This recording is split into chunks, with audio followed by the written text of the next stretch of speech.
दोस्तों, पहलगाम में जो बारबरिक अटैक हुआ है उसने लगभग 32 लोगों की जान ले ली, जिसमें एक यंग नेवल ऑफिसर लेफ्टिनेंट विनय नरवाल भी थे, जो अभी अभी शादी करके छुट्टी पर थे।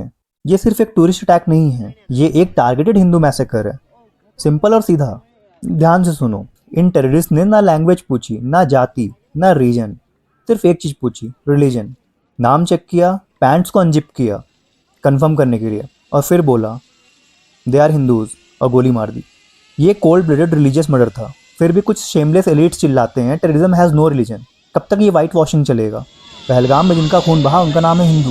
इट्स नॉट अबाउट पाकिस्तान और इंडियन मुस्लिम, इट्स अबाउट इस्लाम। जब कोर आइडियोलॉजी ही दूसरों को मारना हो, कब तक पाकिस्तान और बांग्लादेश करते रहेंगे? Islam is the most hated religion in the world, and still इतना बड़ा अटैक हो गया एंड शेमलेस एलिट्स पूछ रहे हैं कि अकाउंटेबिलिटी किसकी है। उनके मुंह से एक भी बार मुस्लिम शब्द नहीं निकल रहा है। और ये वही बात हो गई कि हम तो मारेंगे, तुमने अपनी सिक्योरिटी क्यों नहीं टाइट रखी? हम तो अटैक करेंगे। इस इंसिडेंट के बाद क्या आपने वीडियोस देखें जिसमें कश्मीरी शोक मना रहे हैं, कैंडल मार्च निकाल रहे हैं? मकसद जो हमने अभी ये कैंडल मार्च किया है, हमारे यहाँ जमा होने का मकसद जो आज पहलगाम में टेरर अटैक हुआ है, हम पूरे पहलगाम की तरफ से इसकी पुरजोर मजम्मत करते हैं। और जब कैंडल मार्च चल रहा है तो लोग कैमरा के सामने हंस रहे हैं। या तो उन्हें फर्क नहीं पड़ता, और या फिर उन्हें पता है कि उन्हें कुछ नहीं होगा, क्योंकि उनका रिलीजन उनको शील्ड कर रहा है।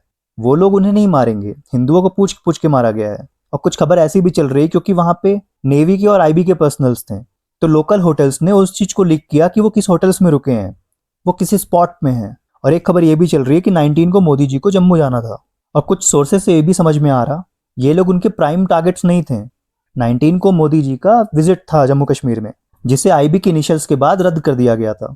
और लोगों को लगा कि कुछ बड़ा होने वाला है, क्योंकि वक्फ बिल के चलते मोदी जी ने दौरा रद्द कर दिया। चलो वर्ल्ड की बात छोड़ देते हैं, हम अपने देश की बात करते हैं। तो इंडिया का सबसे हेटेड रिलीजन है इस्लाम, क्योंकि टेररिज्म का रिलीजन है इस्लाम। एंड से इट लाउड। जब हमें पता है कि प्रॉब्लम कहाँ है, तो हम इसे पॉइंट आउट क्यों ना करें? हम ये क्यों सोचे कि उन्हें बुरा लगेगा या नहीं लगेगा? ये कोई कोइंसिडेंस नहीं है। कनेक्ट करो डॉट्स को। एक रेडिटेड स्पेन से इमेज को पोस्ट करता है, सबा नकवी ये सस्पिशियस ट्वीट करती है। एक एमपी कहता है कि कश्मीर में टूरिज्म कल्चरल इन्वेजन है।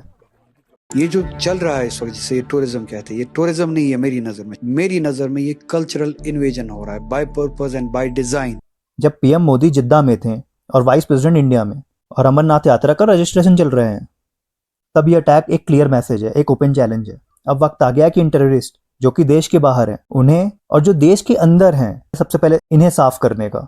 और अगर मेरी बातें आपको बुरी लग रही हैं तो you are the one supporting it. मतलब इतना बड़ा अटैक हो गया, उसके बावजूद किसी के मुंह से एक शब्द नहीं निकल रहा है कि ये क्यों और किस वजह से हुआ है, जबकि वहां पे धर्म को पूछ पूछ के मारा गया है। मोदी जी ने हिंदुओं के नाम पे वोट मांगे, उन्हें मिले, और दूसरी तरफ वो सौगात देते रहते हैं। और अब वक्त आ गया जब उन्हें न्यूट्रल रहना बंद करना होगा। बंगाल में हिंदुओं को अटैक किया गया, वो माइग्रेट कर गए। कश्मीर में अब मार दिया जा रहा है, भागने का मौका भी नहीं दिया। और उसके बाद वहां के लोग कैंडल मार्च निकाल रहे हैं। मैं बता दे रहा हूँ कि आगे क्या होगा। पहले कैंडल मार्च निकल रहा है, कुछ देर बाद मुसलमानों द्वारा हिंदू को बचाने की खबरें आएंगी, फिर जुबैर जैसे लोग ह्यूमन चेन वाला एंगल लेके आएंगे, फिर एकदम गंगा जमुनी तहजीब वाला माहौल बन जाएगा। हमें अच्छे मुसलमानों का त्याग व बलिदान याद दिलाया जाएंगे, वो सिर्फ इसलिए क्योंकि कैंडल मार्च निकल रहे हैं। पर इसका अंदेशा आपको हो जाना चाहिए कि वो कैंडल मार्च क्यों निकल रहे हैं, क्योंकि उनकी रोटी पे लात पड़ी है, क्योंकि अब उन्हें कस्टमर नहीं मिलेंगे। आपसे इन लोगों को तब तक ही दिखावटी प्यार है जब तक आपसे इनका घर चल रहा है। सो टेररिज्म हैज अ रिलीजन। इसीलिए पहलगाम में टेररिस्ट ने आईडी कार्ड चेक किए, पैंट्स नीचे किए, कलमा बोलने को कहा, और जो मुस्लिम नहीं थे उन्हें मार दिया। इतनी नफरत सिर्फ बॉर्डर के पार से नहीं आती है, ये एक आइडियोलॉजी है जो बॉर्डर के परे है। ये एक पुरानी जिहादी सोच है, वही सोच जो औरंगजेब के वारिस हैं, जो जबरदस्ती कन्वर्जन, मंदिर तोड़ने और हिंदू नफरत को बढ़ावा देते हैं। लेफ्टिनेंट विनय नरवाल और उनकी वाइफ हिमांशी, जिन्होंने 6 दिन पहले ही शादी की थी, भगवान उनकी आत्मा को शांति दे। पर ये क्रुएलिटी, ये नफरत अब और प्रिटेंड करना बंद करो कि ये रैंडम अटैक है या बिना किसी रिलीजियस मोटिव के हुआ। ये जिहाद है, और ये यही अभी हो रहा है। ये टेररिस्ट सिर्फ किलर्स नहीं है, आइडियोलॉजी की फौज हैं जो सालों से नफरत के स्क्रिप्ट फॉलो कर रहे हैं। तो हिंदुओं, मैं ऐसी बातें कभी नहीं करता, न मैं ऐसा सोचता हूँ, पर आज जो हुआ वो देखकर मुझे बिल्कुल फर्क नहीं पड़ रहा है कि मेरे दोस्त क्या सोचेंगे या मेरे मुस्लिम दोस्त क्या सोचेंगे। इंडिया जागो, ये एक सभ्यता का युद्ध है। ऐसे टेररिस्ट मारते हैं और स्लोगन लगाते हैं, कलमा पढ़ते हैं, अपने भगवान का नाम लेके मारते हैं। हिंदू को स्पेसिफिकली टारगेट किया जाता है, और फिर भी कुछ लोग कहते हैं टेररिज्म हैज़ नो रिलीजन। ये झूठ यहीं इस अटैक के साथ खत्म करो, दफन करो। और इस बार हमें स्ट्रॉन्ग एक्शन लेना होगा, अंदर और बाहर दोनों जगह।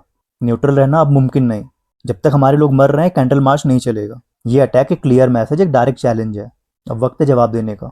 ये सिर्फ एक बातचीत नहीं, ये एक कठोर सच्चाई है। पहलगाम एक जिंदा मिसाल है कि नफरत को अगर बढ़ने दोगे तो क्या होता है। हमारे भाई बहनों का खून न्याय मांगता है और न्याय मिलना चाहिए। ना और समझौता, ना और चुप रहना। उनके नाम याद रखो, उनके चेहरे याद रखो, और ये याद रखो कि ये किसने किया है। कल मिलते हैं, बाय बाय।